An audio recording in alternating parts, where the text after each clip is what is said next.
Salut à tous, c'est Alex pour la quatrième ronde du tournoi qualificatif Nord pour le tournoi Master français 2024. J'en suis à 3 victoires et pour la quatrième partie, je vais affronter la deuxième, voilà, la deuxième liste que je ne voulais pas affronter. Enfin, en tout cas, voilà, le deuxième adversaire vraiment que je voulais pas affronter, c'était Paco qui joue des elfes noirs euh, qui ont la particularité d'être alignés en spam 1. Et par contre, je suis super content parce que pour cette partie, je vais l'affronter sur un scénario qui me plaît particulièrement avec mes nains, à savoir les sixièmes de table à contrôler. Alors pourquoi ce scénario me plaît bien? Parce que je pars avec une armée assez résiliente, même très résiliente, une armée qui peut s'exprimer à fond de table, en fond de table, hein, avec les sharpshooters, tout en ayant du contrôle. Et du coup, en fait, je vais pouvoir jouer cette partie de façon extrêmement lâche et attentive, attentiste, à savoir jouer en fond de table et accueillir l'ennemi au tir. Et clairement, vu la victoire écrasante que j'empoche à la troisième ronde, je joue stratégique, c'est-à-dire que là, j'affronte un adversaire qui gagne quasiment toujours ses parties contre moi en tournoi, à savoir Paco. C'est quand même un de ceux qui m'a appris à jouer.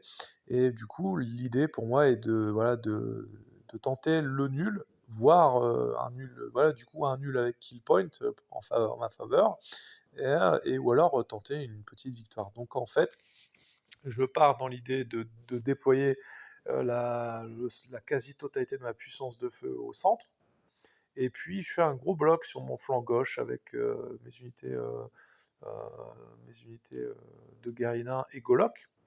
Et en fait, dans l'idée, ce que je me dis, c'est, voilà, clairement, on va essayer de bloquer un peu l'adversaire sur le flanc gauche, et puis éventuellement, on rapatria, voilà, on essaye de déborder le flanc gauche pour avoir le sixième de table adverse, et puis peut-être rapatrier des Garina au fur et à mesure de mes besoins. De son côté, Paco, il va positionner plein centre ses unités plus tanky et il va essayer de me déborder avec les mutants qui font très très mal. On les voit sur mon autre flanc en fait, à proximité de la ruine. Du coup, il me vient un plan assez rusé. Je me dis que voilà, en général, les parties que j'ai fait avec Paco, bien ce régiment, il faisait souvent un carnage. Et du coup, ce que je me dis, c'est que ben, je vais essayer de rester le plus possible éloigné de cette unité. Et puis on le voit sur mon flanc droit, je vais complètement cadenasser le flanc droit grâce à la ruine. Je vais positionner 2 régiments de nains pour empêcher le passage de toute unité ennemie. Et puis du coup, voilà, j'ai un plan de bataille qui est plutôt bien réfléchi. Et du coup, au niveau des tirs, ben, très vite, je vais lui faire pas mal de tirs, qui va quand même pouvoir relativiser grâce à ses auras. Enfin, il a des unités qui sont stealthy naturellement. Et puis il a aussi un personnage qui confère une aura stealthy. Et puis à un moment donné, là, il lance une charge sur mon prêtre des ruines qui, voilà, qui s'était avancé imprudemment. Il va tenter une percée, il va essayer de le tuer et de percer sur mon armure qui est derrière. Et malheureusement, voilà, il va attaquer ce prêtre des ruines. Et puis son plan va rater, puisqu'en fait, il va pas réussir sa percée. Et du coup, à partir de ce moment-là, ben, il se retrouve avec des unités qui sont parties quand même fort en avant dans mon dispositif, mais qui n'ont pas encore forcément tout le soutien dont ils auraient eu besoin. Et du coup, en gros, moi derrière, je vais charger avec mon armure sur l'unité de mutant, qui fait très très mal. Cette unité de mutant n'est pas à proximité d'une source de benchant, et avec l'annulation de sa charge fracassante, eh bien l'unité elle est muselée quoi. Et de là, après, moi, mes régiments vont tenir le terrain avec une certaine efficacité. Et puis, voyant la pression que je lui mets au niveau des tirs, bah, Paco, il commence à se dire, ben, clairement, là, il se dit, voilà, il part sur l'offensive, quoi. Son assaut, du coup, est pas minuté comme il peut le faire d'habitude. Mais il se dit que, voilà, s'il veut passer, il faut le faire maintenant, tant qu'il a des effectifs.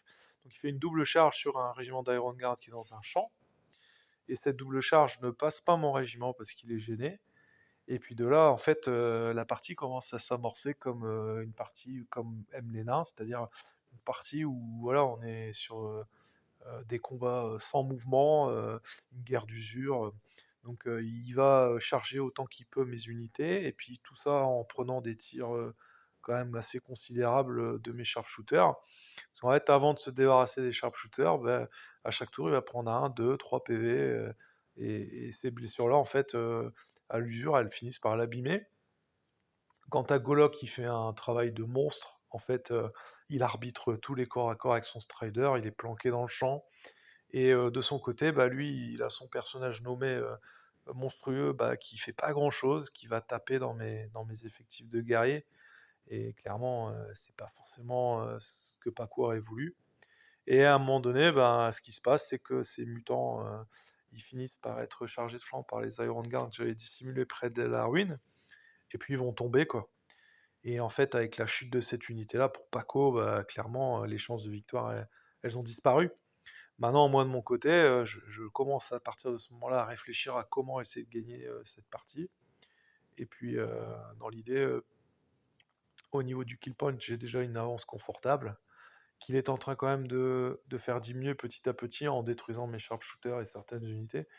Mais du coup, voilà, je pars dans l'idée que je vais essayer d'aller chercher la victoire. Et il est obligé de mettre tout ce qui lui reste comme unité dans la balance.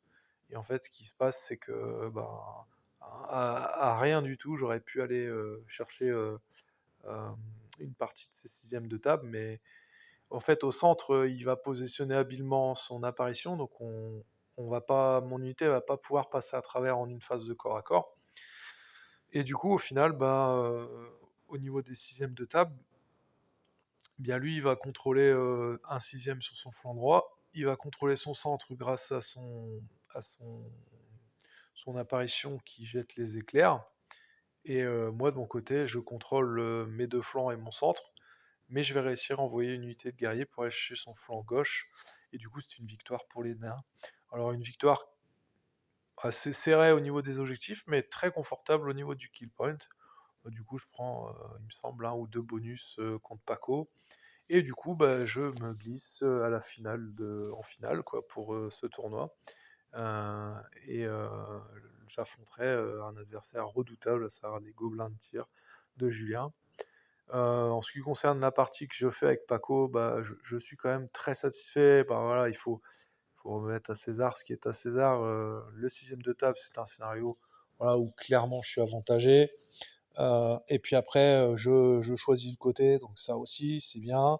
Et en plus de ça, c'est moi qui décide de qui joue en premier. Donc, à un moment donné, bon là, pour le coup, j'ai joué, je pense, la partie comme il fallait. J'ai pas pris de risque. J'ai joué avec sérieux. J'ai pas fait de cadeaux. J'ai pas offert d'erreurs d'inattention. Et du coup, bah voilà, tout ça cumulé, bah, ça fait que même si Paco a un niveau de jeu qui est un peu supérieur au mien, bah, voilà, je fais une victoire opportuniste, quoi. Voilà, je vous dis à très vite pour la dernière manche de ce tournoi.